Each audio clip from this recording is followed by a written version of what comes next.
Hello everyone, see you again on the King's Recaps. This woman is a shopaholic.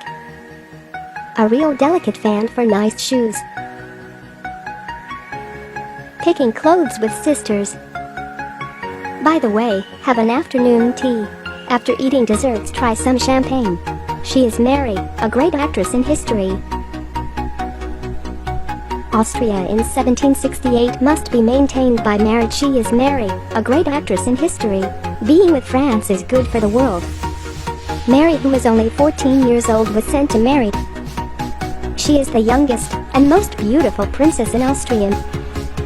Mother asked her to marry French Prince Louis XVI. She can become the next Queen of France. Mary looked at the picture of Louis XVI in the car. She thinks he is a very kind man. She began to look forward to this marriage. After a long journey, Mary finally arrived at the place where the two countries meet. A lady greeted her.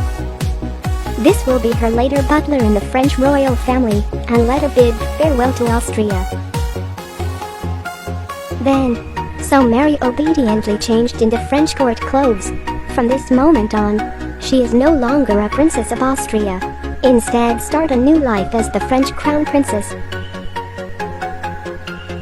Mary finally arrived at her destination in an expensive carriage. She met the current king of France, Louis XIV, and also saw the soon-to-be husband, Louis XVI. The two people who met for the first time were a little shy.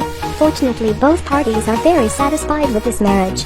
The king soon held a wedding for them. Louis XVI puts a wedding ring on Mary.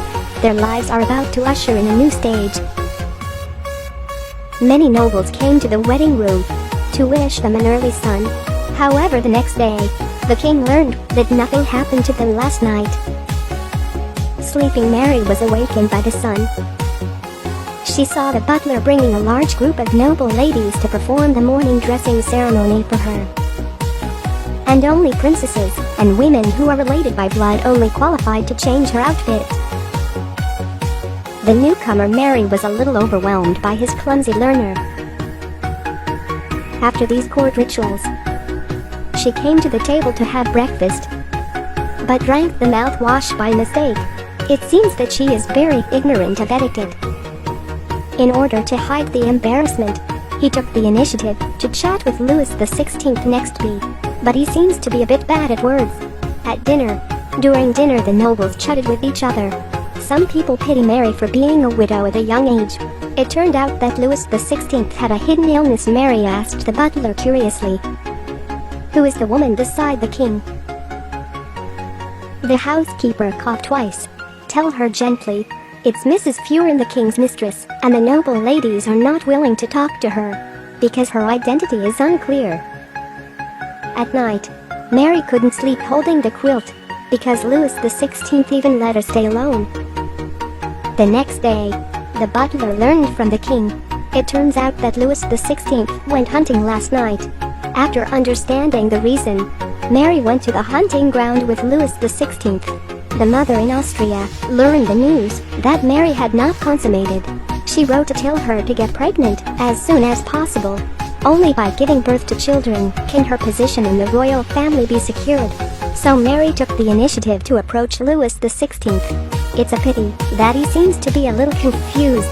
This makes Mary live like years every day in order to open up connections in the royal family. After Mary salutes the king, took the initiative to greet Madame Du.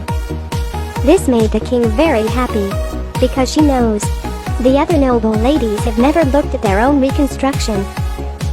Seeing Mary and Louis XVI have been married for a long time, the good news came out that there was still no pregnancy.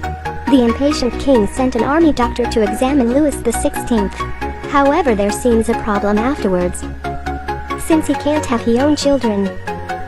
Mary began to indulge herself. She came to the fancy dress party outside the palace, met a Swedish officer. There seemed to be a vague spark between the two. But because of their respective identities, it is difficult to confide in their hearts. The king died suddenly. Louis XVI hastily inherited the throne, and Mary officially became the Queen of France. Since then, unconstrained Mary is even more profligate. Life is extremely luxurious. The worried brother found Louis XVI because of his heirs. Under his arrangement, the two finally rounded up for the first time. Shortly after, Mary gave birth to a princess. Louis XVI was pleased to build a mansion for her. Over there, Mary can let go of the bondage with her daughter, farming together. Do whatever she likes. One day, France ushered in a meeting with generals from allied countries. Mary saw the previous officer again at the meeting. They talked a lot at the party. Mary, who has been lonely for many years, seems to have rejuvenated. Her stomach finally stole the forbidden fruit with the officer in a hiding game. Because of the war, the bottom people of France can't even eat bread. But the naive Mary said, "This makes the people's grievances worse." After a cry of a baby, Mary gave birth to a prince. France finally welcomed the heir to the royal family. However, the people who had been oppressed for a long time launched an uprising. Princes and nobles fled the palace overnight, but Mary and her husband chose to stay here. The first mob flooded into the palace. Mary came to the balcony, bowed deeply to them. However, this does not extinguish the anger of the people. In the end, she and Louis XVI left the land, where she had lived for many years. This is a historical biographical film in 2006. Although in the movie, Mary stayed away from the palace, but cruel history records the ending of her execution. The people blamed all the decline of the country on her. Call her the deficit queen, but she is just a woman controlled by fate. The right and wrong are so difficult to tell. Thank you for watching. I hope you guys love this video, and hope you like the video, and subscribe to my channel for support and more video in the future. Have a nice day everyone.